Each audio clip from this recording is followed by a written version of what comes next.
કોણ અવાજ કરતું હશે? તો રાણી એમ કહે છે કે મારા ભાઈ હશે જે તમારા દુશ્મન છે. તો કે ના હોય આટલી રાતે. તો કે એક વખત તો અવાજ તો ધરો. અને રાજા અવાજ કરે છે મહેલમાંથી કે જેસાજી વેજાજી. ત્યારે હુંકારો આવે છે કે હા. તો કે રાણી બોલાવે છે. રાણી કહે છે કેમ તમે આટલા વાગ્યા સુધી અત્યારે રાત સુધી પણ બેઠા છો? તો એ રાણીને જવાબ આપતા કહે છે કે અમારા દુશ્મનને અમારે ધ્યાન રાખવી પડે. કોઈ બીજો વ્યક્તિ આવીને મારીને ચાલી જાય એવું અમે ના થવા દઈએ.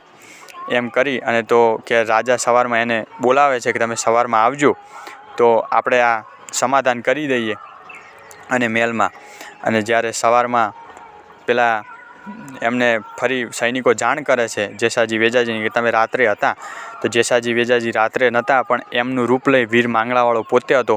સવારમાં જાય છે, સમાધાન થાય છે અને જે પેલું હાડકું હતું અને હાડકામાંથી જે ખંજર બહાર કાઢ્યું હતું એ હતો બીજો કોઈ નહીં પણ એ હતા બંને જેસાજી વેજાજી. અને આ રીતે વીર માંગલાવાળાની કહાની એક શૂરવીર અને જે ગાયોની વારે ચડેલા અને શહીદ થાય છે એની સ્ટોરી બીજા કોઈને ખબર નથી હોતી.